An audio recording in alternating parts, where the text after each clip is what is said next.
Hi, good day, everyone. Can everyone hear me?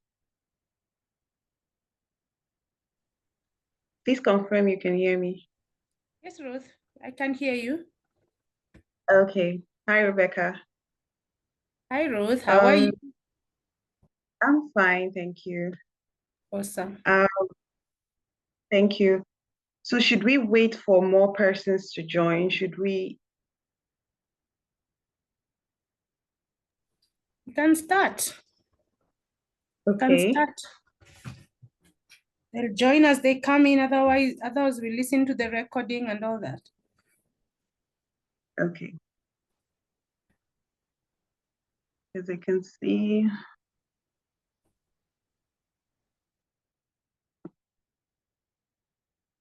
We are Okay. seven participants. Yeah. Hello, everyone. Welcome, welcome, welcome. It's so good to see you all again. I can see familiar names from our last session. Welcome everyone. Welcome. Okay, we'll start now. And since it's being recorded, yes, we can always, for persons joining later, they can always go to the replay.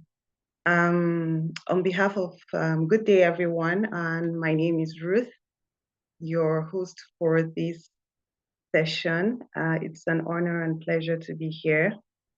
On behalf of the Queen of Sales community, I want to warmly welcome you to today's live session.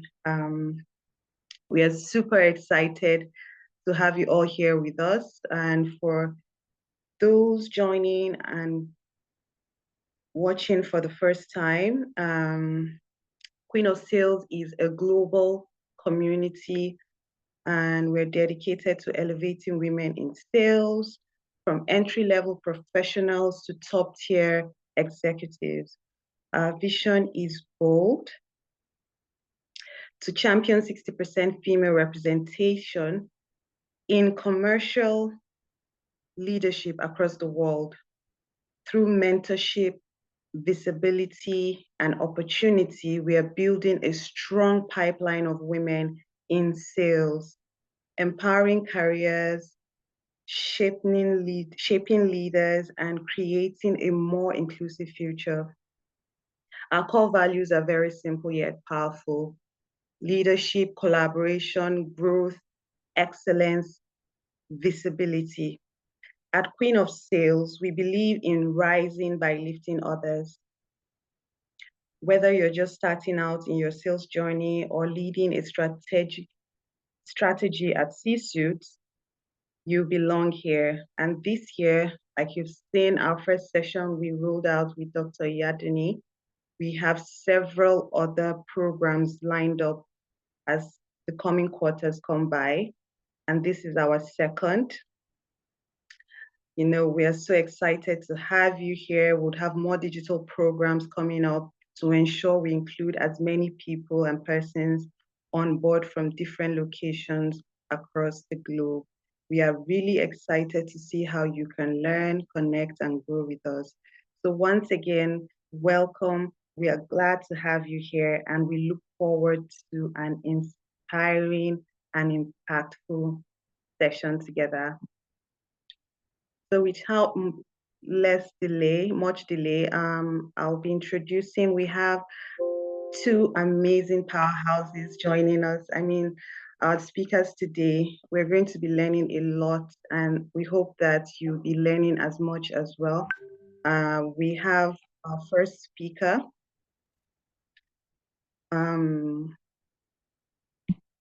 I'll be introducing our first speaker, pardon me, Rebecca Ligoo.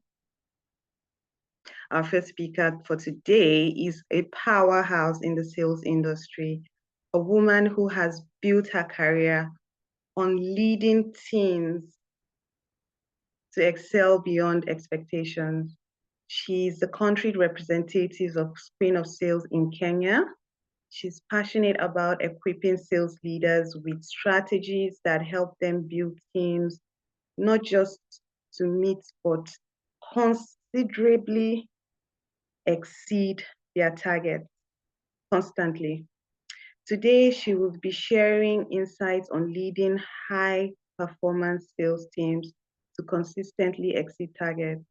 Please join me in welcoming Rebecca Ligoo. She'll be taking us a brief presentation, and then we'll have a Q&A session. So please feel free to drop your questions, so we can start piling them up.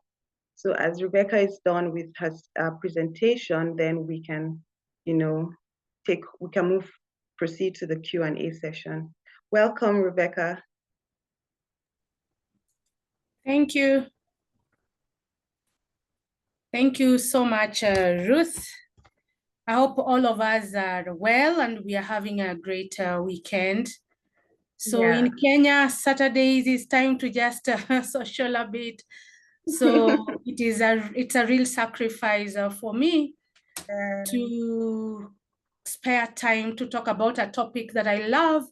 And as Ruth has mentioned, I have passion for young leaders who would want to grow in their profession, because over the years, I have developed passion for young leaders.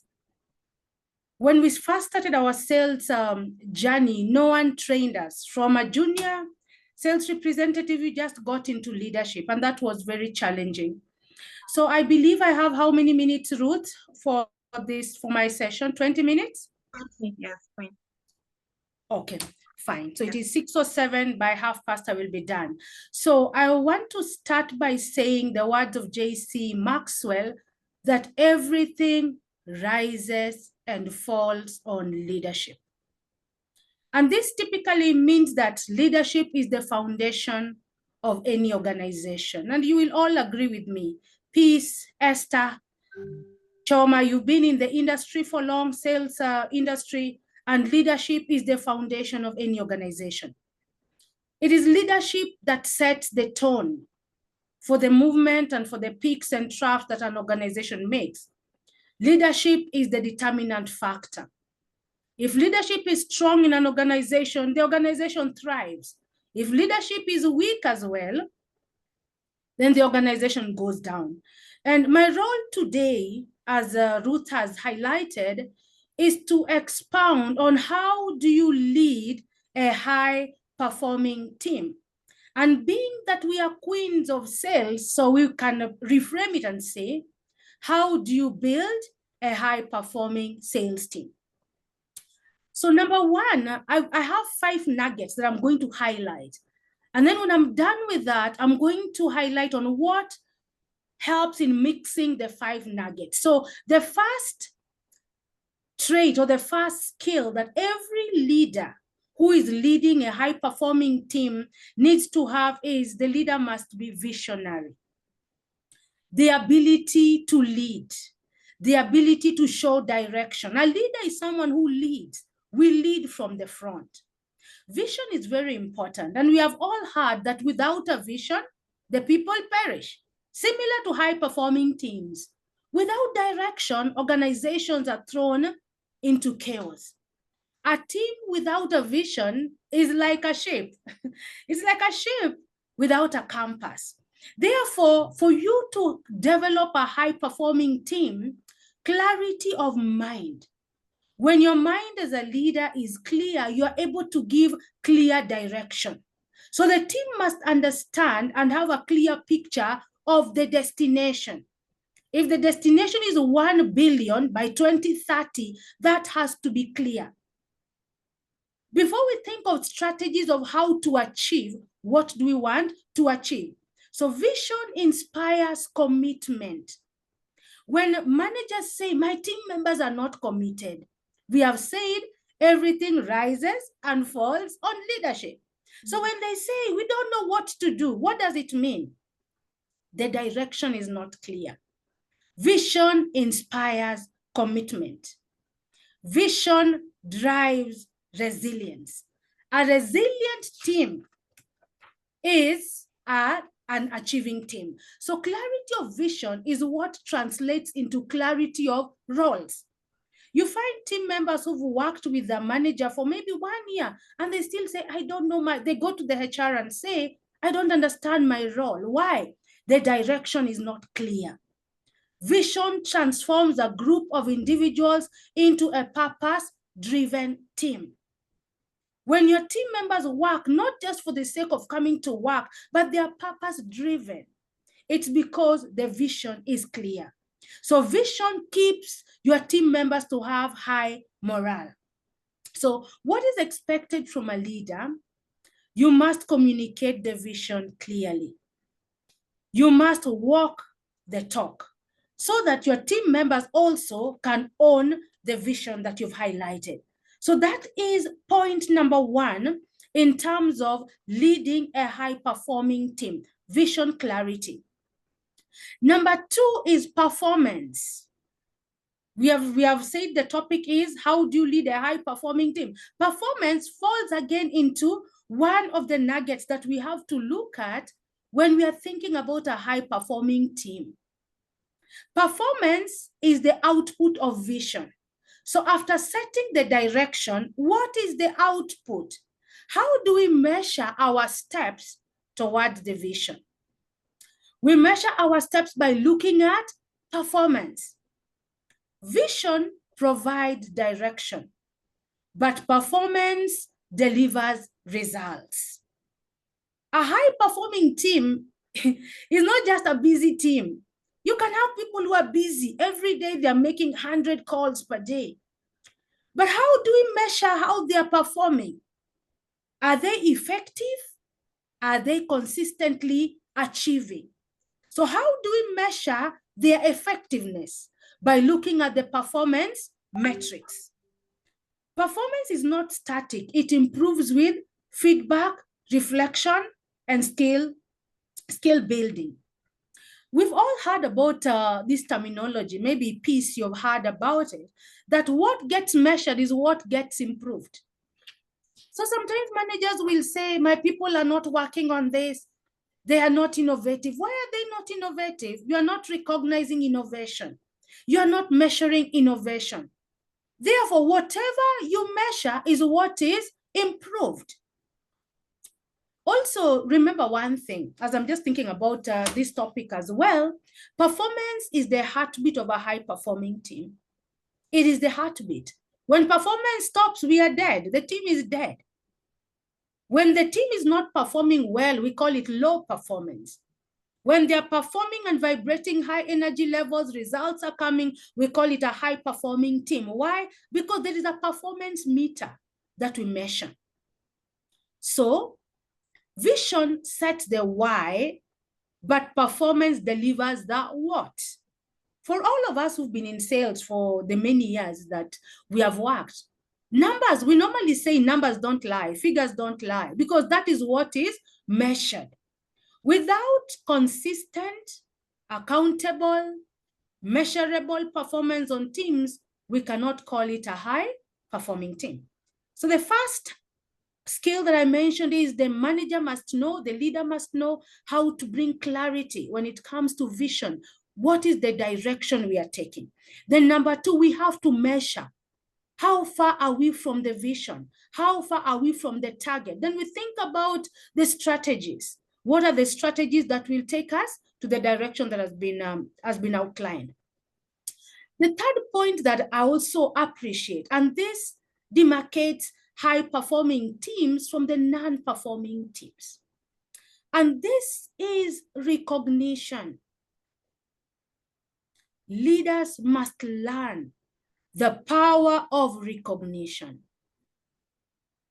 When I think about recognition, many times we use the word recognition and motivation almost alternately, or to mean the same thing. However, recognition is extrinsic. Recognition is what reinforces desired behavior. Recognition, if I would give an example of recognition, is writing a thank you note. When is the last time you wrote a thank you note for a good work done by your team member, just a thank you note. Sometimes it's a lunch treat. You can take someone out for lunch. Recognition as well, you can give certificates for high performance. And sometimes it's just the word of affirmation. When I was preparing for this session, I listened to a number of videos on high-performing team. And one of the highlights was how sales teams perform well when they feel needed, when they feel valued. And how do we show value? We show value by recognizing, either by words of affirmation, job well done.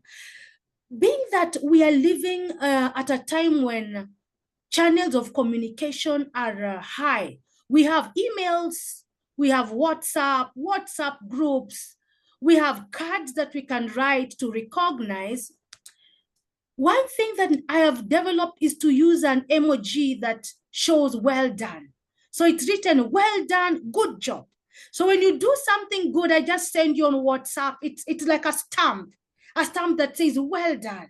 It looks very small to someone of my level. If my boss sends me a well done, I'll be like, is there something more? But to those who are coming up, our young team members, they just want to see well done, good job. The same way we have said, what is measured is what is improved. What is recognized is what is also improved. When you approve or when you recognize, when you affirm someone who is creative, the most creative team member of the quarter, the individual who has shown high entrepreneurial skills, and you recognize, that is what you see rising. So the more you recognize your team members, good behaviors are nurtured and are brought to the surface. And within no time, you have a high performing team. So recognition is the fuel that sustains performance. So we have seen what is vision. We have highlighted the need of performance. We have to measure performance. Then now we are saying, in leading a high-performing team, you have to recognize. So how do you keep the fuel of good performance? By recognition.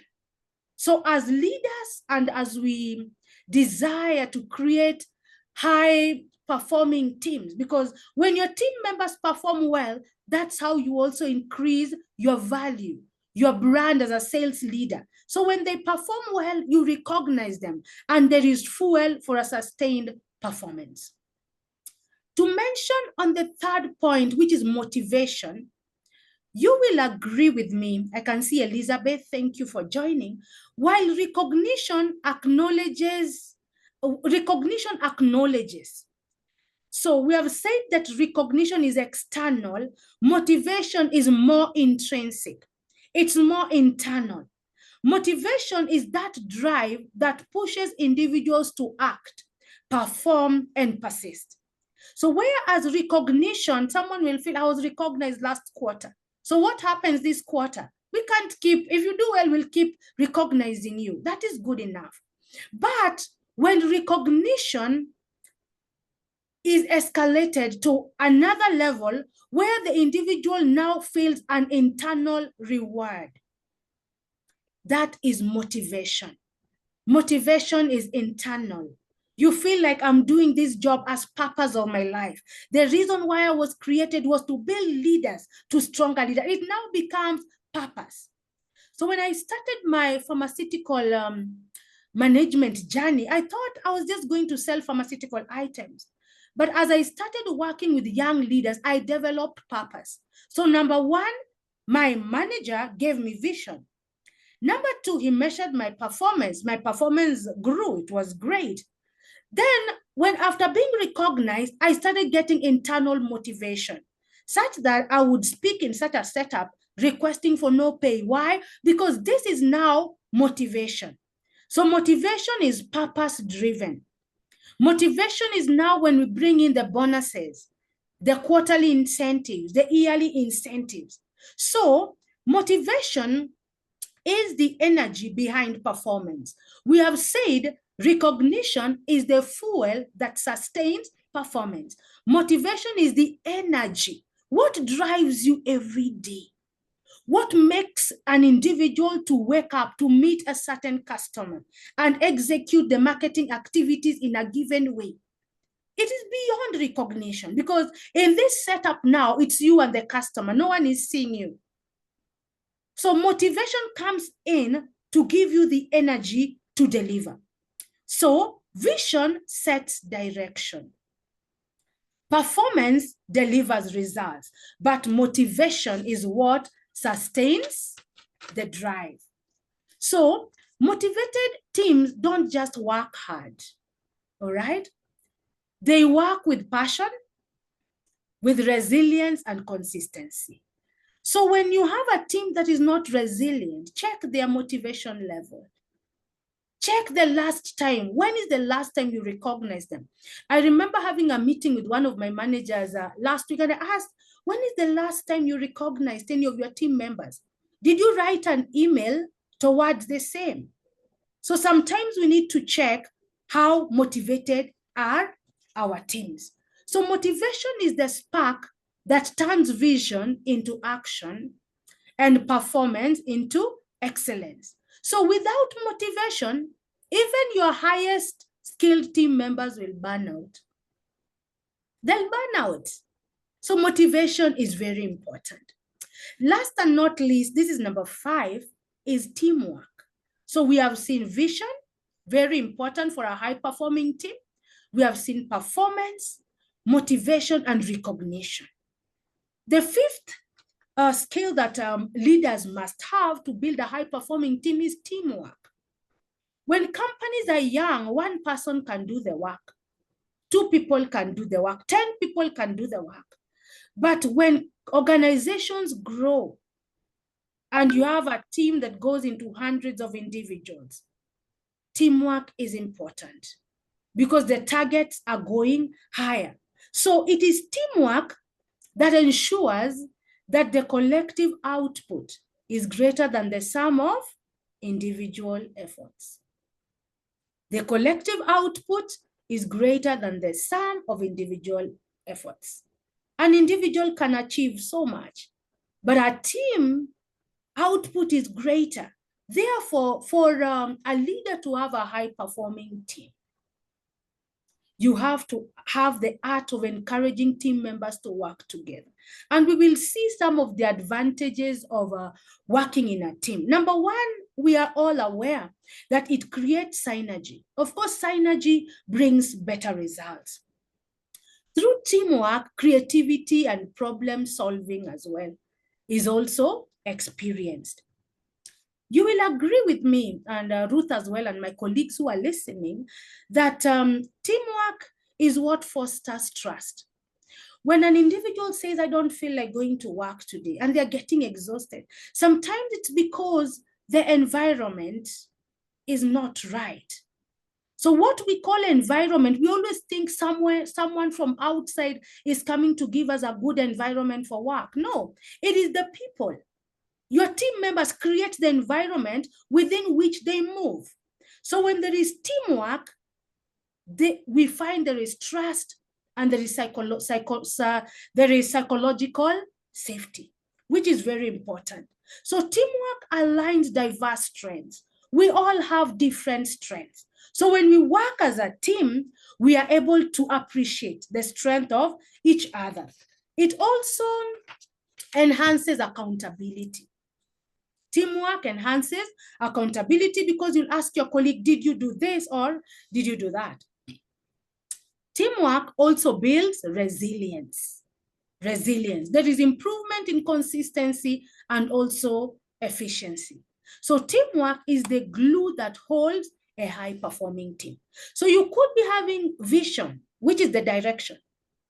Who are the people who are going to help you achieve the vision that you have set or the numbers that you have? It's the team. So without teamwork, your direction is all meaningless. Performance will not be there. Who do you need to motivate if there is no team? So teamwork is very important. The next point that I'm going to highlight are the glue of the 5 skills that you need. Number 1 is communication. So this is just the glue. So after having a good team, you need to create transparent communication, consistent communication. Because without communication, vision gets lost, teamwork breaks, and performance suffers. So as a leader who is leading a high-performing team, your communication must be excellent. And that is a glue to the 5 aspects that we have already mentioned. Number 2 is trust and integrity. You now have vision as the leader, very good. You have performance, very good. Your team members are motivated, excellent. You're communicating very well. But when you lack trust as a leader and you start micromanaging your team, then you cannot maintain a high-performing team. Team members thrive where there is trust with their leader and with each other.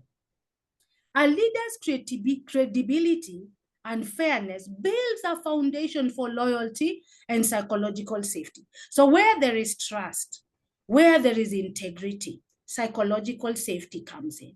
So when many talk about toxic environments, what do they mean? They just mean there is no trust, there is no integrity, there is no fairness. So to have a high-performing team, an ingredient that spurs the 5 skills that I mentioned is number 1, communication, number 2, trust and integrity. Then another point that I want to add here is empowerment and delegation. Now that you trust your team, now that there's integrity, what do you need? Delegate. Ask them to do some tasks for you as well. So as you delegate, your team members feel empowered. Empowerment creates ownership and develops tomorrow's leaders. So it's very important that you also empower and you delegate. The next aspect we need to add into the 5 points is emotional intelligence. In today's world, emotional intelligence is appreciated. You must have self-awareness, understand your internal emotion, understand what triggers you, understand what brings out your energy. At the same breath, you have to also understand the emotions of those around you. This is very helpful when it comes to motivation, recognition, and also conflict resolution. So vision is intact, good enough. Performance is intact. You are motivating your team members. Team spirit is good. But if you don't understand someone at the corner who is getting discouraged, then all this is the glue of everything. The next point is adaptability and innovation. We are living in a very fast-paced market. And for you to maintain a high-performing team, you have to encourage adaptability. Your team must be agile. You have to encourage innovation because what worked yesterday might not work today. Therefore, adaptability and innovation is very important.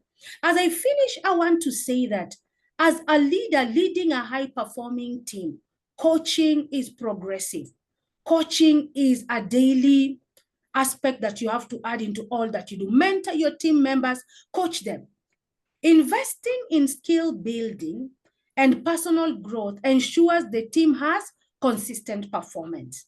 So in building a high-performing team, if I would echo what I have shared today and the ingredients that I have used to bring my team where I am. By the way, I'm very proud about my team. Even when they grow to other organizations, we still communicate. What I have applied is being very clear with the vision, ensuring that their roles are clear, KPIs, appraisals are done. That is measuring performance, ensuring that motivation is done, recognition is done, having team building and other social activities together.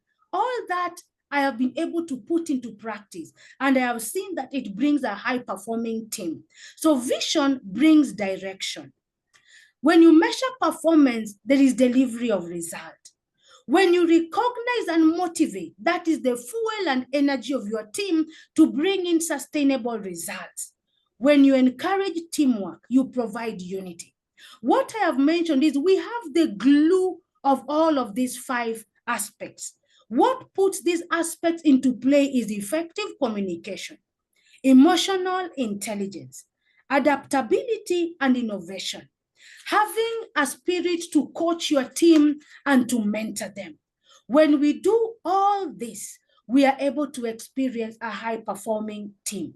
Of course, I have gone through these skills and the nuggets, assuming that the HR practices are in place. Because someone will ask, what if the pay is not good? How will I motivate? That is a different session altogether that again can be done by HR. Someone will say, what if the marketing department is not doing what I want? Again, that is another training for another day on how do you collaborate across other functional departments. So I hope that this session has brought in some light and that we can have high-performing sales teams moving forward and bring up organizations that outlive us, such that we leave a legacy of high-performing team.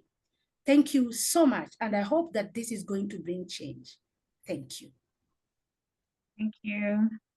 Thank you, thank you, thank you so much. That was really, really powerful, brief and really powerful. I took several notes. I hope you all did. Thank you so much, Rebecca, Ligoo. I and every other person appreciate your presentation. So for those joining, of course, this is recorded, so it will be made available after this session. Please do well to drop your questions in the chat. Yes, thank you very much for your comments. Please, let's say thank you to Rebecca. Thank you, Dorothy, for dropping your thanks. Let's say thanks so much to Rebecca. Yes, and also your questions, please drop your questions. If you have any questions, drop your questions while we proceed to the next presentation. Yes, thank you all. So this is Queen of Sales. Welcome to the session. As we just concluded our first presentation from Rebecca Ligoo. She's the country representative of Queen of Sales in Kenya, and that was amazing. I learned quite a lot. You know, that was a good sharpening right there. Queen of Sales is a global community of women leading in sales, right? It's not just based in one country. We're spreading our tentacles across several regions. And the admin could do as well by dropping links to everyone on the chat on how they can join, while we are also accepting questions for the first presentation and going forward. So we can proceed now to the next presentation. I don't see any questions yet, but please drop your questions. Drop your questions. I'm sure some of you have some questions. Drop your questions for Rebecca while we move forward to the next presentation. So I would be introducing our next speaker. Our next speaker, Patricia Ayandokun. She's an inspiring leader with a footprint that goes beyond borders. Aside being a seasoned sales professional, she also serves as the Queen of Sales country representative for all Francophone countries in Africa. She brings a wealth of experience and results-driven mindset that has positioned her as a thought leader in sales, growth, and performance. Her session will focus on empowering professionals to unlock their full potential in sales, combining practical strategies with a vision for excellence. So I can see, okay, we have 2 questions. Okay, so I could take a pause on this. We can quickly take the 2 questions before we proceed. Okay, Rebecca. Hi, Rebecca. Thank you so much. I can see the questions. Okay. So, how do you manage a team member who has refused to contribute in terms of sharing ideas that will help grow the organization revenue? a team member has refused, then do they understand that you're the authority? As leaders, we have to know that the cape that we wear has authority. By the time you are promoted to be the sales manager, the company saw it good and saw that you fit those shoes. So when a team member is refusing, then this is an attitude problem. Where there is attitude problem, we cannot change the attitude of anyone, but we cannot change their attitude, but we can change poor performance. So when a team member has refused to contribute, then this is not someone who should be in your team. There is only one authority. When everyone wants to do things how they want it and contribute when they want, there is a problem of respect of authority. And when there's an attitude problem, then you need to let the person go. Because these ideas are to help the whole team. So refusing, because it would have been different if you are asking a question like someone has no new ideas or is not innovative. But if it's refusing as you have placed it, then you let this person go. Unless you want to clarify. Dorothy, the person who has shared this question, unless you want clarity, but if someone is refusing to contribute, they need to leave the organization. The attitude is wrong. That's how I would take it. All right. Hi, Dorothy. Yes, if you can speak. Yes, Dorothy, welcome. Hi, Rebecca. Good evening. Hi, Dorothy. I like your question. Okay, thank you. Yes. Thank you. This is a very impactful section, and I really appreciate all that you've said so far. Yeah. However, what I really mean by contributing to the growth of the organization revenue is the person is too relaxed, not verbally refusing as per se. The staff or the team member feel relaxed, doesn't contribute to sharing ideas or bringing in new innovation into the department. They just wait and relax for you to be the one to push in for ideas, seek for new trends in the market, and do the analysis. All they do is to be as just a member of the team, no contribution. How do you handle this kind of colleague or this kind of team or this kind of staff in your department as a sales leader? Okay, I get you now. What I will mention is, for how long has this person not been contributing? So if it's 1 year, that is way long. If it's 2 months, have a session. Talk with the person. At the same time, ask yourself, has there been some conflict? Is the person a team player with the other team members? If there is conflict, then you need to settle that conflict using your emotional intelligence. If there is no team playing, you need to foster teamwork. If it's attitude, as I had mentioned, then you need to start sending emails requesting for change in that attitude and give a time frame. I'm only giving you 2 months, and you write it down on email. I would want to see a change in attitude following my conversation with you about not giving ideas or not moving things in your department, because such a person who is not contributing, even in terms of ideas, you cannot keep them for 1 year. So if it's 2 months, have a talk with them, draft it on email, review again in 1 month, 2 months. If they're changing, let's continue the journey. If they're not changing, then excuse them. Because when one person is not contributing, the next time it will be another person. One rotten tomato spoils the whole basket of tomatoes. So you need to have a talk with this team member, give them a time frame. If they change, well and good. They've been in the team for long. If they don't change, then we are still the ones who hire and we are still the ones who fire. But you have to have a process in firing. Is that like it, Dorothy? Yes, Rebecca, thank you very much. Thank you. Okay. I appreciate So have that. a talk with the team member. Don't let it linger for long. If it stays for 1 year, she'll know whether I give you ideas or not, I'll still be in this company, I'll be paid. Then you are building not a high-performing team. And sooner or later, everyone will say, she does not give ideas, she's still with us, I'll also not give my ideas. Then you will have a low performing team. Yeah. Okay. Thank you, Rebecca. Thank you too. Okay, can I answer the next one, also the next question, Ruth? Yes, please. Okay. Yes. The question says, in all these, Rebecca, do you think a particular leadership style such as autocracy is needed to drive a high-performing team, or is it a mix of different styles of leadership better?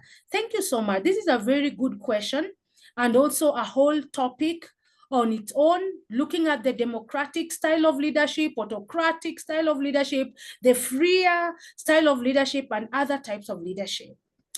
As leaders, we wear different hats in different situations. There's a time when even the authoritarian leadership comes in, where you say, no, I'm not going to entertain this. That is there. There's that time when you put that authoritarian hat down and you pick the democratic hat and you ask them, what do you feel? This is the trends of sales that we are seeing for the past 1 year. I would want to know what you feel about this trajectory. What are some of the things we can do to improve? Therefore, in that case, now we have democracy as well and autocracy. So every time you have to juggle the different leadership styles, depending with the situation that you are handling. So a mix of the different styles is good in building a team that is high performing. I hope that answers that. You need to mix. Okay. Thank you. The next one, next question.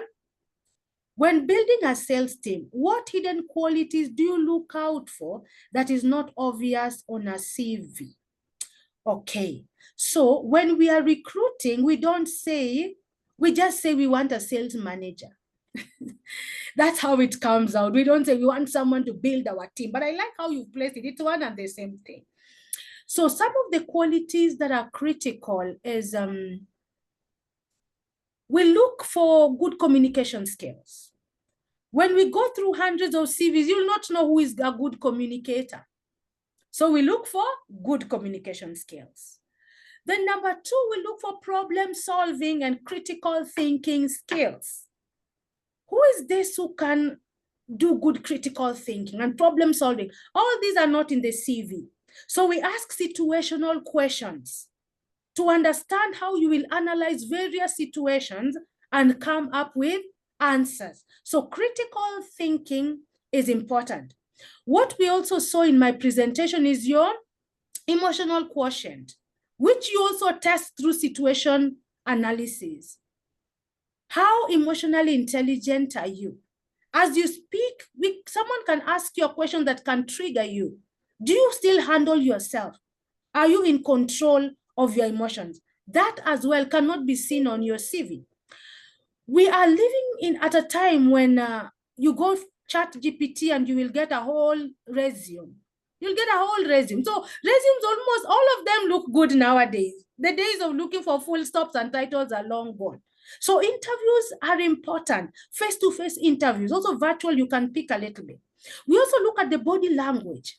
As I had mentioned, trust and integrity is important in building a high-performing team. So are you credible? Does your posture, your aura, showcase an individual who can be trusted by the team and even by the organization? All these are things which are not in the CV. So credibility as well, trustworthiness, your communication skills. How do you handle yourself under pressure? That's not in your resume, but very important for a sales manager. There are days when sales are low. How will you still be able to hold your breath and hold your calmness? So we also look at your ability to handle pressure, okay? So those are some aspects that are very important for a good sales manager to build their team, which do not appear in the resume. We also look for your team playing. Some managers still don't understand team playing. They thump themselves and give themselves a high five, yet it's the team who has done the work. I no longer give credit to myself because my strength is seen in my team. So if the sales manager is not a team player, we will not have a high performing team. Also look at the attitude, a positive attitude from the person you're interviewing. Some of them are so negative. The energy in the room is negative. They cannot develop a high performing team. You look for an individual who has faith that can move mountain. You are given a $1 billion target and you're like, yes, we can do it. That is also not written in your CV. Let me see the next question. With AI and digital tools changing how sales is done, what must leaders do differently to keep their teams high performing? Can you share a moment when your team was under pressure to deliver and how you led them to turn things around? Very true. Right now, we have a lot is going on with AI, changing many things. And we have jobs that will be replaced because of AI. And someone said even pharmaceutical sales that I'm doing could be replaced. But I still believe there is a place for the human touch. Even in leading a high-performing team, you need someone with high emotional intelligence. You need someone who can empathize. AI will not empathize. Sometimes you need a shoulder. You need to be the counselor or someone whom you are looking at straight into their face. So we have to improve on our people skills. We have to improve on our emotive aspects as leaders. As we have seen, there are times when just a bonus will not do it to motivate your team members. You will have to give affirmation. So that human touch is still needed in us as leaders. And this is something that we can hold with us even when AI is there, and we will still thrive. If I am to share a moment when my team was under pressure, my team is under pressure almost every month. Targets are never easy to achieve. Every month we are under pressure. So when you ask how you led them to turn things around, I believe in the power of vision. And after having the vision ingrained within us, I normally tell my team 100% is our mantra. 100% is inscribed in our DNA. Your voice as a leader is strong enough to make your team members run after targets that are bigger than them. So first, I do a presentation beginning of the month. Maybe last month was poor. I do a presentation and I show them the numbers and I tell them there is no number that you cannot achieve. And I also mention you cannot travel where your mind has not gone. So if we need 100 billion, we first write it on a PowerPoint presentation, then we write it down on the book. I believe in writing down, the power of writing down. After we have written down, it is still not forthcoming. Every morning I send a message. We are achieving our 100 billion mark and I am under pressure. Every day I tell them today we have sold this. This is the strategy of how we are going to achieve and I believe it is possible. So one of the ways that you lead people to turn things around is by the aura and energy that you send. When numbers are poor and your aura is really low, they are not going to achieve. Whether you incentivize the buyers, they will not achieve. So your energy as a leader matters a lot. When you walk into the room, they sense your energy. Rebecca feels we are going to achieve, and they feel they're going to achieve. So what we do, we also draft. We draft. What is it that customer Rebecca is going to give? What is it that Dorothy is going to give? And every day I ask them, are you optimistic? Are you confident? If you need support, let me know. So every day is pressure for a sales manager. So when you ask me, share a moment, it is every day of my life. I am under pressure. But the vision that I have casted, a team that backs me up, gives me the energy that we can be able to perform. I don't know whether I'm answering. It's a big question, but that is how I handle it. And it has worked for me. And all managers do things differently. So you may try the Rebecca way by writing things down that it will not come. So what is it that is working out for you? All right. So that has worked for me. And even when I'm under pressure, I motivate. When they've not performed in the previous month, I have a talk with the team. And I ask them, why do you think you did not perform? Because the answers are with your team, not you. They are in the field more than you. The answers are with your team. So I ask them, why do you think you did not perform? Then it's 1, 2, 3. Okay, then do we have solutions for 1 to 3? We discuss the 3 challenges. We come up with a solution. I support them to do that and sales change. So that is how I handle such moments. Thank you. That's our last question. Okay. Oh, thank you so much, Rebecca. I really loved how you used the points you shared with us in answering your question. It's so beautiful. You shared how you create the vision, showing them the targets, the performance, writing it down, you know, recognizing when there's a sales and still reinforcing the vision and motivating them. You know, motivation comes from within, but you inspire that by how you show that they can always come to you whenever they need help. And then the teamwork as well. That's so beautiful. I've really gained so much from that. Thank you so much. Thank you. Gifts, you want to ask a question? Gift Annabelle. Do you want to give a follow-up to the question you asked so we can move to the next? Hi, everyone. Good evening. Okay. Thank you, Ma'am Rebecca, for the answers you gave regarding the questions that I asked. But then I wanted to also ask, so for a high performance team, you understand that they need discipline, commitments, and all of that, but they also need compassion. So I would love to know how you can strike a balance as a leader. Thank you. Thank you so much, Gift. So what I would say is I mentioned this when I spoke about the emotional intelligence, emotional quotient. So when you are aware of your emotion and you're aware of your team members' emotion, that's the only time when you can showcase empathy. So if I would give an example, you go to the field and you find that the person you're working with, the sales team member you're working with, looks depressed, or they receive a phone call like your child is sick. All right. So when you are emotionally present, you will understand you cannot work the whole day with someone who's received a phone call that their child is sick. So what does emotional intelligence tell you to do? Empathize with them and ask them if they're driving good enough. Take them to the car.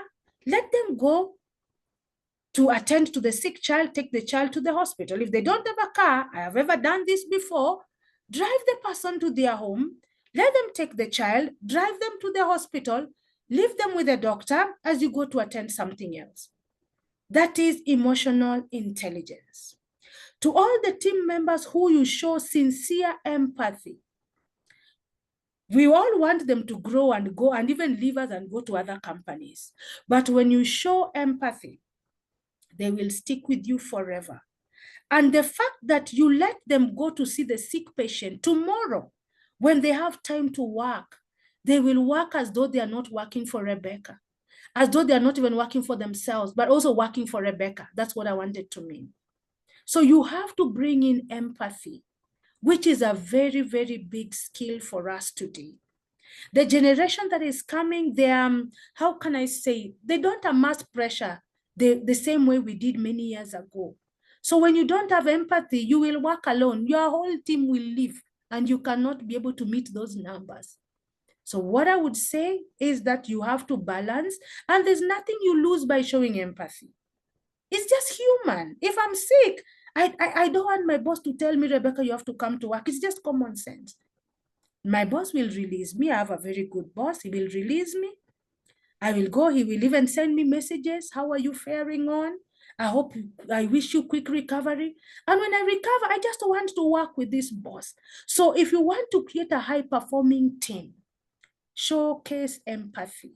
It goes a long way when you touch people's emotional senses. They will work for you. They will die for you.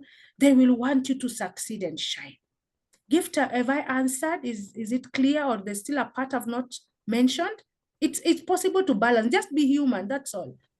Numbers are there to be met, but not at the expense of leaving dead people. No, we want people alive and strong. Have I answered, Gift? Yes, you have. Thank you. But then I have one last question. I don't Welcome. know if I can proceed to ask the question. Yeah, so regarding the question I asked earlier about what you often look out for when trying to hire your team, sales team. I know you mentioned having great communication skills and other things, other qualities that you mentioned, but I feel that a salesperson. The network was not as good. Yeah. You're asking about the skills of a good salesperson, not a sales leader. A sales leader. The skills that a sales leader should have. Yes, please. Very good. So I'll still go back to the points that I highlighted on a high-performing team. They still align somehow. So the first point that I mentioned was clarity. As a leader, you have to be mentally clear. Like now when I'm speaking to us, all my fibers are here. My mind is clear. There's nothing else I'm thinking about. That clarity helps you to give a clear vision and clear expectation. So skills, I would say number one is that clarity of mind that helps you to give a clear vision. Then number two, you have to have good analytical skills, ability to analyze numbers, because numbers speak. When you're in sales, numbers speak. Numbers are like beings. When they are going down, we feel them and we see them. When they are going up, we feel the energy in the team. So you have to have good analytical skills, meaning your Excel skills, basic Excel skill that can allow you to analyze would really be good. Number three is your presentation skills as well. How you do your presentations. Like I wanted to even have presentation slides for this. I love presentations. So how you do your PPT, I know AI now has made things easy for us. How you do your PPT, how your body language when you're presenting, all that is also a good skill for a manager to have. Your communication skills, your ability to communicate both in terms of posture, your voice tonation, your eye rollings, your facial expressions, all that are important. Your ability to influence. We are leaders. You have to influence your team members to meet certain numbers. So to be a skillful sales manager, you have to have the ability of influence. How do we get influence? Through credibility, walking the talk, having integrity, developing trust from our team members. That's important. Then you also need to have high emotional intelligence. I've already mentioned that. You need to have skills of bringing people together. There are times when we need to solve bigger problems. Learn how to bring your team members together so that they can have creativity and innovation. Another point, you as an individual must have the ability to be creative. When things are not working, how else can we approach this problem? So your ability to be creative and innovative is also very important. There are many skills that are needed. The thing is, you are not born with all these abilities. So do not get discouraged. When I started my role, probably how many years ago, 16 years ago, if I'm not wrong, as a manager, not as a rep, I was green and immature. And sometimes we are not lucky to get very good mentors. So some of the things you will learn on your way. Another skill is good people management skills. The biggest skill you need, you're going to work with people. You can no longer be everywhere at the same time. So your people management skills must be good. But these are developed as you work.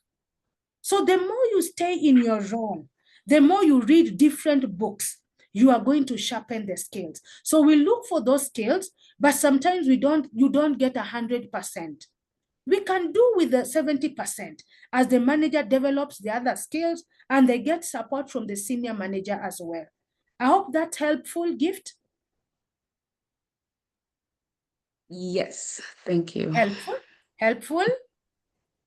Yes, very helpful. Helpful. Which one Thank has you. stood out? Which one has stood out for you in those skills?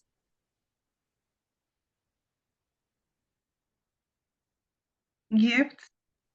Mentorship skill. You should be able Yes. to, yeah, the mentorship skill. I think is like Great. the most outstanding one of everything that you Awesome. mentioned. Awesome. All Can the I best. All the can I best. ask another question? Sure. Yes, you can gift, but you know, we have another session, another presentation. So what I would need from you, I really love the fact that you're asking questions. It's amazing. I'm also learning from the answers shared. Could you please drop your question as on the chat, right? So once we're done with the second presentation, we'll start with your question first. Thank you. Thank you. I appreciate it. Thank you so much. Thank you, Rebecca. I appreciate it. We appreciate this. And for every other person joining, and if you're just joining in, we've just finished the first presentation from Rebecca Ligoo, country representative of Kenya for Queen of Sales. She walked us through some skills and glue to maintaining a highly effective team, performing team. So I'll be moving on to, okay, I'll reintroduce our next speaker, Patricia Ayandokun, sorry. She is a leader with a footprint that goes beyond borders. And aside being a seasoned sales professional, she also serves as the Queen of Sales country representatives for all Francophone countries in Africa. She brings a wealth of experience and result-driven mindset that has positioned her as a thought leader in sales, growth, and performance. Her session will focus on empowering professionals to unlock their full potential in sales, combining practical strategies with a vision for excellence. Please give a warm welcome to Patricia Ayandokun. Thank you so much for joining. Thank you, Ruth, for the presentation. Could you hear me? Yes, we can hear you. I can hear Perfect. you. Thank you. Okay, so good morning or good afternoon to everybody. Such a privilege for me to be here today and also discuss with you. For me, it's not a presentation, it's rather a discussion with you guys, or girls, sorry, or ladies. So the idea for our presentation today is really to go through the topic that has been shared with me. To be honest with you, when I received the topic, I was even asking myself, what should I say? With all this long topic, which is about winning high value clients through strategic positioning and relationship building. So this is the topic that I received. So I will maybe ask, thank you for the presentation, if I maybe put it in a presentation mode.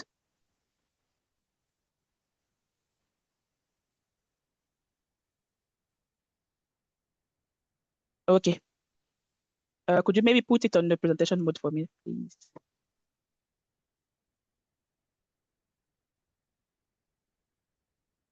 Okay, so in terms of presentation, maybe, so I have just 20 minutes. So my name is Patricia Ayandokun, as it has been said previously. I'm working in the health sector as the area business manager for Central Africa and Export English West Africa. So as of today, I'm covering 10 countries, definitely in sales. So I used to say that working in sales is definitely an ungrateful job, but at the end of the day, it's a grateful job.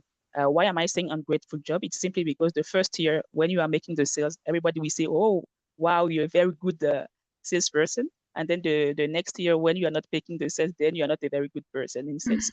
But definitely for me, we as a salespeople are pushing the value of our product, and then we are making sure that our company is growing. So the discussion plan of our presentation today will be as follows. So who are high value clients? Why high value client matters? So why is it important to have high value clients? Strategic positioning, what it means, and how could we put it in action? And also building relationship. What do we mean by building relationship? And women in sales challenges and solution, because we are talking to women today and we are discussing as women today, and closing. So the next slide will be who are high value clients. So I put here as a simple definition for you, who are high value clients. It's simply those that bring significant revenue, stability, or influence. It means what? When you are looking at your portfolio or your business today, who are those customers that are bringing, I would say 80% of your business? Those people could be considered as high value clients.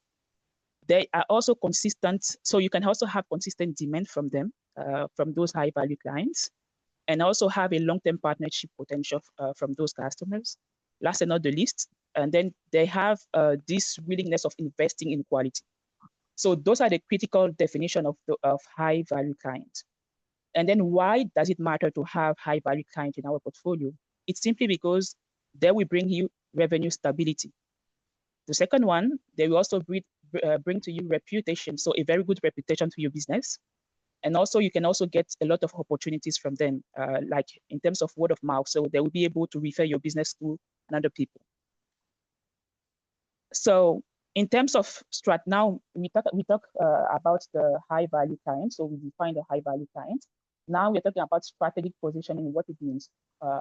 First of all, you need to understand that when we're talking about sales, it's like we are in a hammy, or maybe we are fighting to get something. So because sales market is not something that maybe you come in and you will tell your, as you know, not, okay, I have a soap that I'm selling, come and buy it. So this is the reason most of the time when we are selling our service or product, we tend to say, okay, this person should have bought my product because he's my friend, he knows about the product and so on. But it's not the case, you know. When you are coming into the sales market, it's about guerrilla, I would say, strategy that we need to put in place.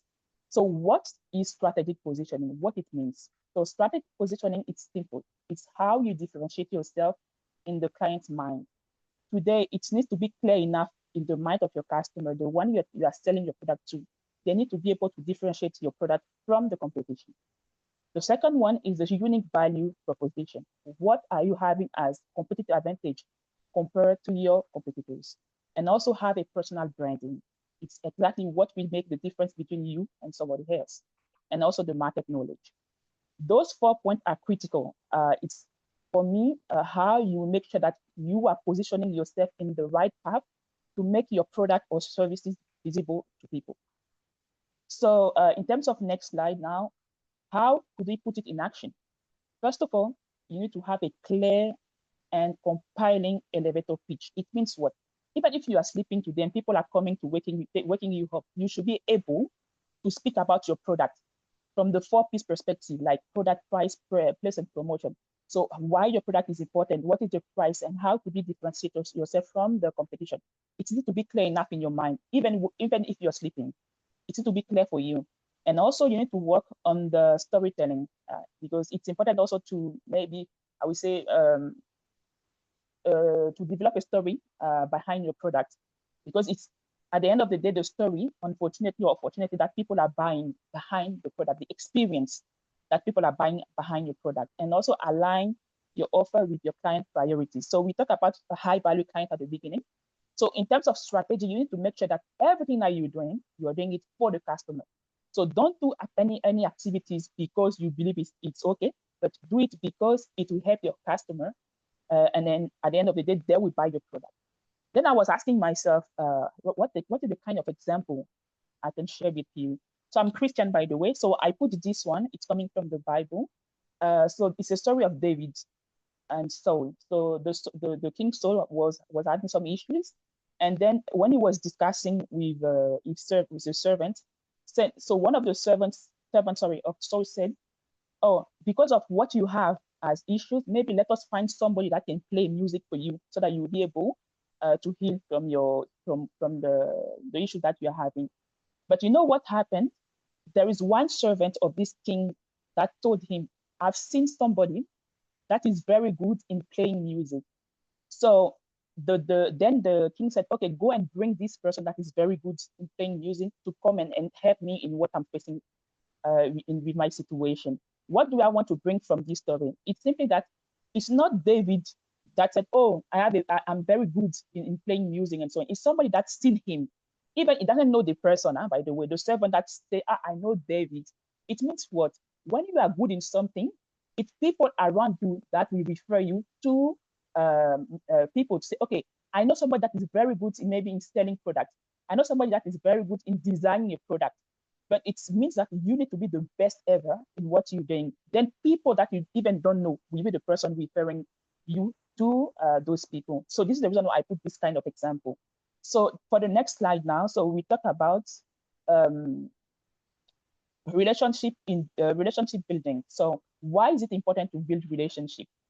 So first of all, in terms of relationship building, there is one principle. People buy from those they trust. It means what? If they don't trust you, maybe they will try your product for once and then they will never come back because they don't believe in you. They don't trust your product. So you need to build this trust, even at work, with your colleague, with your boss, and then with your customer. You need to build this level of trust so that at any time, even when they are sleeping, they will think about you to say, okay, this product of this person, I can trust this person, I can work with this person, I can have the product of this person because there is something concrete behind it. So also you need to listen actively. So don't be people that always speak. So you don't take the time to listen to people, to listen to what is happening around you. You're just talking. So it will prevent you to build relationship or lasting relationship. So another point is to add value first. It means what? When you are facing people or you are meeting people for the first time, don't rush saying that, okay, I want to finalize the deal today or tomorrow. It needs to be something that you're building, I would say, month after month or days after days.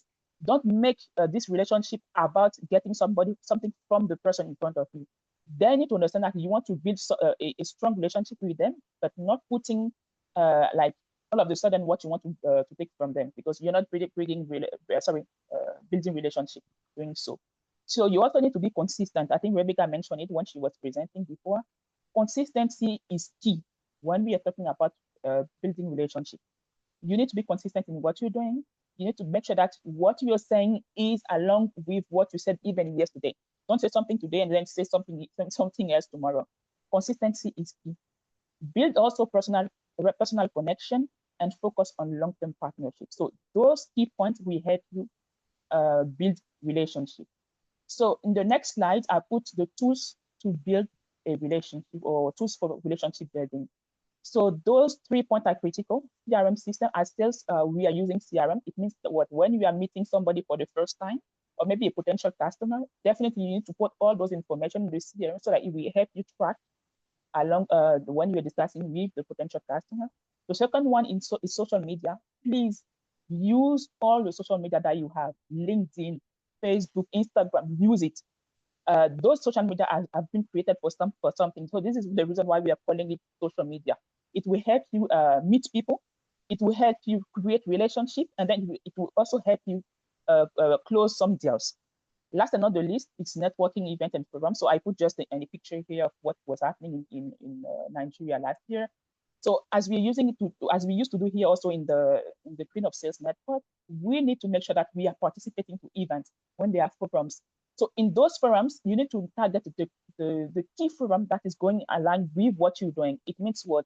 If you are working in marketing, you are working in sales, make sure that you are selecting the right forum. Maybe the forum in sales, the forum in marketing, I don't know, the forum in healthcare. It's important to go to those type of forum. And please, when you are going to those type of forum, make sure that you are meeting people, you are discussing, have your card, you're presenting yourself. Then after those events, make sure that you are keeping the connection. So this is how you are building the relationship with people. Now, in terms of women in sales, because we are talking as women today, we have some challenges. So the first one is the stereotype. Unfortunately, people used to say, okay, those people are ladies. Maybe I don't want to talk to ladies. In the sales, it usually happens. Like maybe men want to talk to men and don't want to talk to women. But those are the challenges that we're facing. Again, challenges does not prevent us to do our job properly. So I will show to you what I put as a potential solution. Balancing family and career as a woman, and also limited access to decision makers. So in terms of solution for those, I would say, challenges, what I put here in the next slide is really how you're turning those barriers into strength. Yes, we have some barriers as women, maybe not as women, but there are some barriers on the way when we are working in sales. But we need to make sure that there is always a solution. So what are the kind of solutions that you can have? First of all is your confidence. Ladies, please be confident in everything that you're doing. People are already busy with their own life. So nobody will come and be confident at your own place. So be confident and then do your job properly. Preparation is important. Preparation and confidence as equalizers. Second, build supportive networks because people also need to speak for you. Last but not the least, continuous learning and growth. I put here, there is one word here, be the best in your area. If you are the best, nobody will say, okay, you're not the best in what you're doing. Even you're a woman, you're a man.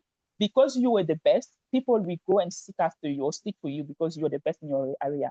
For me, it's a solution to everything that we're talking about, women barriers, women issues. Be the best. For me, even if you're the best, people will run after you. In terms of closing and inspiration, here in my slide, I put here, winning clients is not about selling harder. It's not because I'm good in sales that I will win clients. No, it's about positioning smarter and also building relationships that last. Leverage resilience, connection, and perspective as women in sales. So I put here some homework for you. It's quite important for me because it's not about just showing some slides with you, because those slides, you can easily find them. I would say if you're going on Google, you'll find all those information. But it's about putting it into practice. It's what is going to make the difference between today and tomorrow. First of all, identify 3 potential high-value clients in your market as a salespeople. When you're looking at your portfolio, who are my 3 potential high-value clients? Second one, refine your positioning. So, like, if maybe people are looking at you, I don't know, Rebecca, Ruth, and all the people, the ladies here, how could we define you? Okay, what are you very good at? You say maybe this, maybe Ruth is very good, I don't know, in designs, PowerPoint. If we are looking for somebody that wants to, I don't know, if I want to design some slides, I will think about Ruth because she's very good at it. So think about something that you're very good at, and then you refine your positioning, pitch profile. Last and not the least is to plan relationship for the next 30 days. So the homework that I'm giving you today, for the next month, find some networking events and also plan to build a relationship. As I said, online, maybe through LinkedIn, because it's the professional social media that we have. Go on LinkedIn. We find people there. And I can even give you an example of myself, my own example. So 2 years ago, I participated to an event, a networking event, and then we had a Ministry of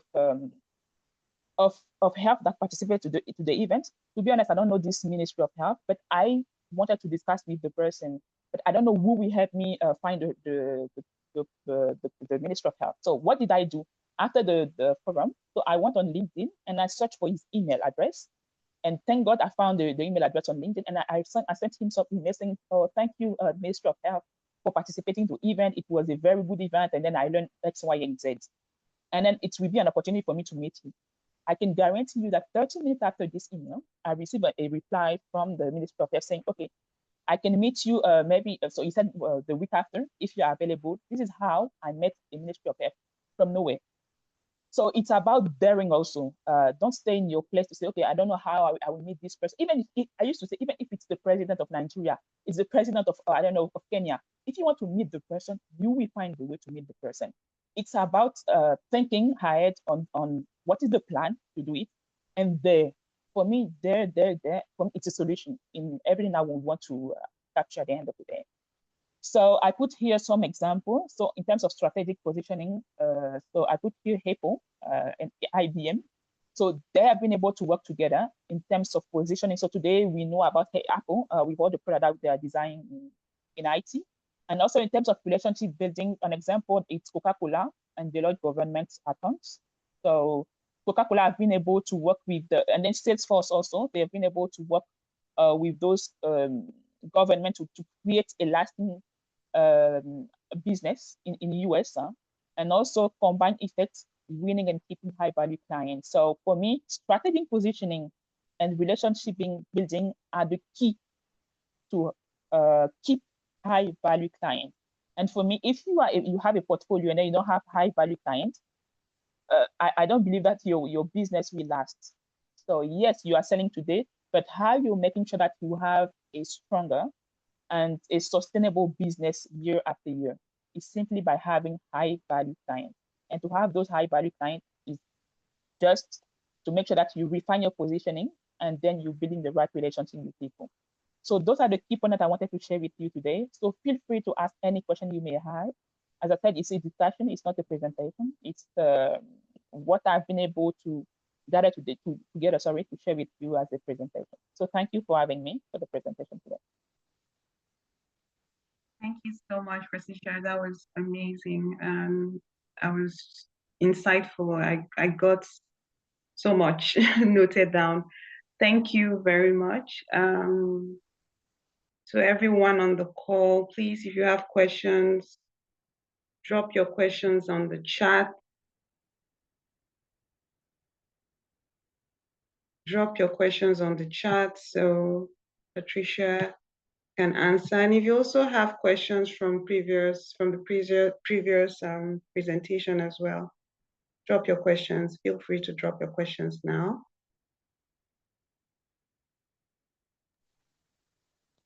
Don't be shy, ladies. Ask all the questions. Yes. Please, any question is a question. Just ask regarding sales and mastery.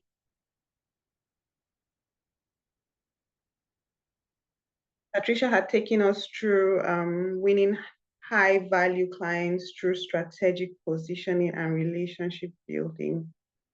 So we want to see that, oh, everyone actually got quite a lot from this. It was quite impactful. If you have any questions that you'd want us to relate to and you want her to respond to, please drop it on the chat. Also, while we're waiting for the questions, you're welcome on this call to Queen of Sales Community. This was hosted by, okay, so Adewale has a question. Okay, should I take the question, Patricia? Yeah, sure. Okay. Good evening, everyone. Please, I would like to ask if the facilitators will grant us permission to connect with them through the host. Oh, yes. So Dewale is a friend, old colleague of mine. Yes. And he's male. Okay, so I mean, we can discuss this later on, Dewale, on how you can connect with Rebecca and Patricia. Definitely would love that. And it's also open to everyone as well. Okay, second is insightful presentation, Patricia.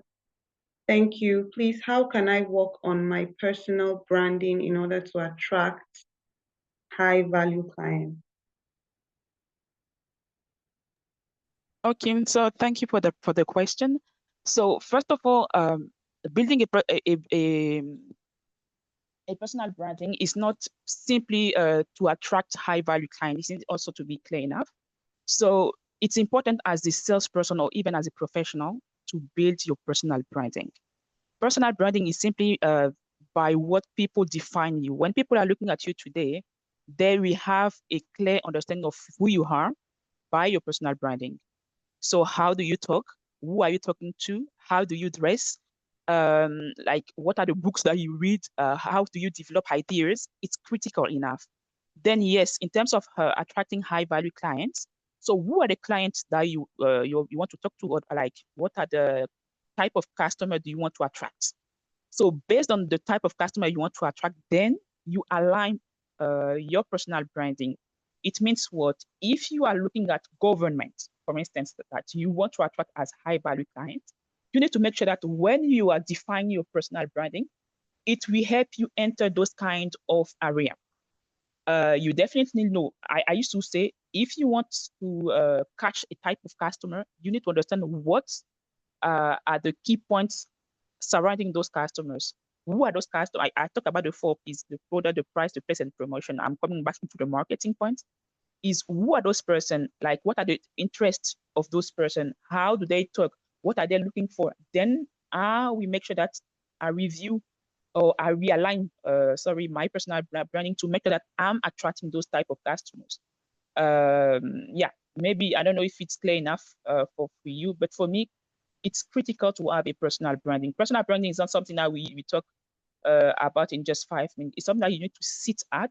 You are looking at you, for instance, like what do you want people to retain from you as a person, as a salesperson, or maybe as a marketing person? What do you want people to catch, I would say, retain from you?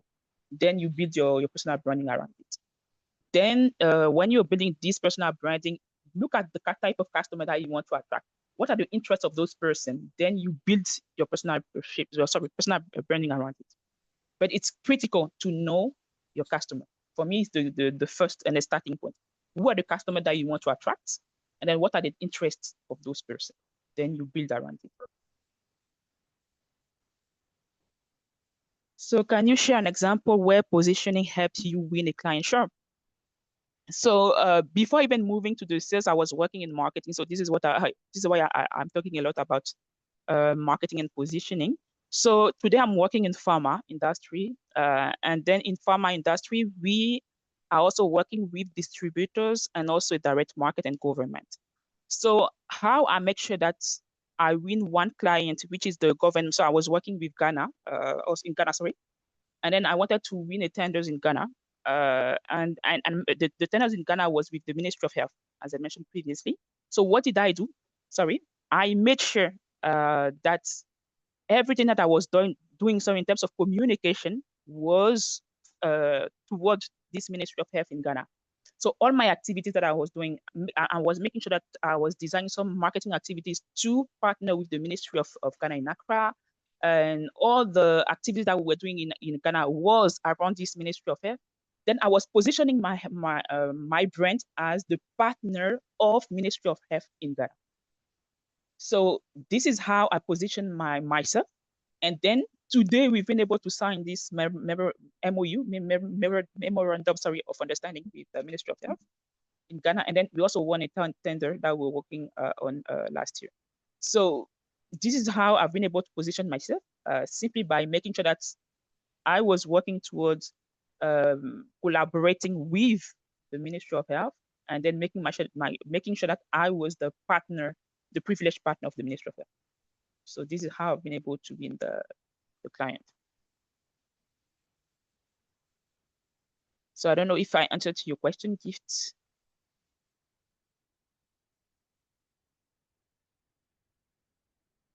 Okay, thank you very much. Gift, I hope that answers the question for you. Thank you all for dropping your questions. Thank you so much, Patricia, for the answers. Thank you. So if you still have any questions, feel free to drop your questions. We are almost coming towards the end of this session. And I am so happy and excited to have you all on this call for this long. It's been amazing, it's been impactful, it's been refreshing, taking notes to go and implement with our teams. Thank you so much to the two speakers for today, Rebecca Ligoo and Patricia Ayandokun. For those of you who joined afterwards, this is Queen of Sales. This is the platform for, this was presented to you, this session was presented to you from the Queen of Sales platform. And Queen of Sales is a global community of women leading in the sales industry, and industry cuts across board to several sectors, right? And location is not also a barrier for us. We are spanning across several regions within Africa, beyond Africa, and we're welcoming you also, women in several areas and several stages of their sales career. If you're just starting, and if you're in mid-level, and also if you're in C-suites, this is the right community for you. We encourage ourselves here, we build ourselves here, we rise, we believe so much in the core value of rising by lifting others. So we would hold your hand and take you through the journey, and while we're leaning from each other, right? As you've seen, we've learned so much from the two speakers in today's session. So feel free to reach out to us on several platforms. We're on LinkedIn as well. You can follow us on LinkedIn to get more updates about more sessions like this. We'll be hosting quite a lot to get engagement of persons in the industry and to also share from leaders who have gone ahead and have been able to achieve quite a lot so far. So I would come to, okay, I mean, we don't have any questions. I don't see any questions. If you also want to speak out, you don't want to type, you can feel free to raise your hands and unmute to ask your questions as well. It's not limited to chat alone. Okay. So I think that will be all for the questions. Thank you so much. Okay.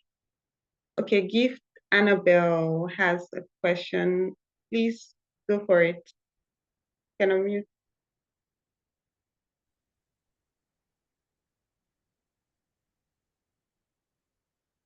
Hi. So yeah, I wanted to ask, what's like the best way to recover when you've just lost like a major client? You know how you get prospects and you start to they'll go ahead with whatever offering you have for them, and then suddenly they come back to cancel. I mean, what's the best way to recover when you've lost such clients? Okay, so thanks, Gift, for your question. Who would you want to answer? Who are you directing the questions? Patricia or Rebecca? Rebecca. Okay. Patricia, you can answer that. My network is a bit unstable also. Sure. What do you do to recover a client? Patricia, you can answer that. So thank you for the question. So it's quite important for you also to know that in sales, there is what we call the funnel management. It means what?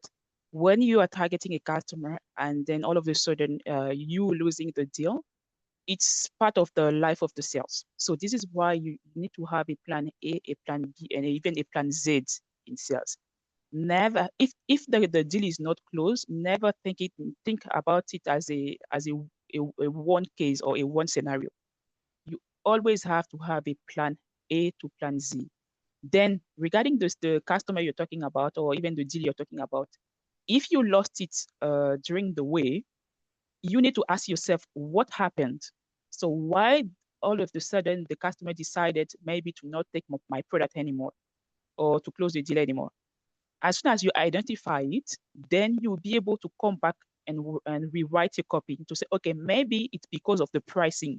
Maybe it discovered that I'm expensive compared to my competitor. Maybe it discovered that, I don't know, the competitive advantage I was talking about was not exactly what he was looking for. Then based on it, you'll be able to rewrite your plan.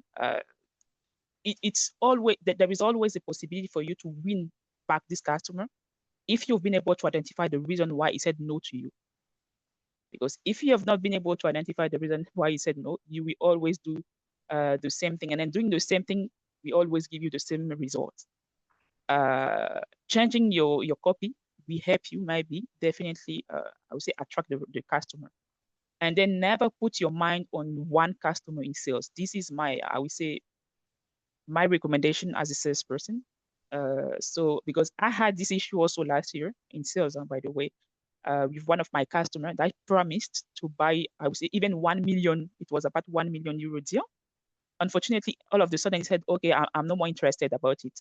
And we were planning to have it as one part of our sales for the year. But thank God, as I said previously, I was not counting on him only to close my year. I had a plan A and plan Z. And then this is how helped me to close my year at the bright level. So yeah, this is the kind of answer maybe I can share with you. It's quite important for you to never put your mind in one customer in sales. Then look at what happened, discuss with the customer. For me, it's fair enough to say, okay, why did you decide to no more take my product? What happened? Did I do something wrong in my strategy? Have an open discussion with the customer. Then we'll be able to give you the right reasons, and then you will be able to work on it. And then, as I said previously, in the sales area, it's like you are in army. Then you always have to review your strategy. because you are not alone in the market. You have competition, you have competitors, and then they are not also sleeping. As soon as you're reviewing a strategy, they are also reviewing their own strategies. It's the one that we anticipate enough that we definitely win on the field. Thank you. Thank you so much, Patricia, for that. Hope that answered your question, Gift.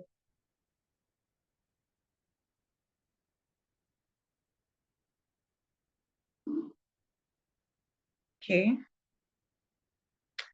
So thank you all for joining, and thank you all for the participation. Let's say a big thank you to our two speakers. They were phenomenal, they were amazing. We appreciate you, we appreciate what was shared, and we know definitely it's going to help each and every one of us do better in our various teams and in our various areas of our career and sector. Thank you all for joining. Hoping to see you soon for another session. Thank you all. Thank you. Have a good weekend. Bye-bye. Have a good weekend, everyone. Bye-bye, you too. Bye.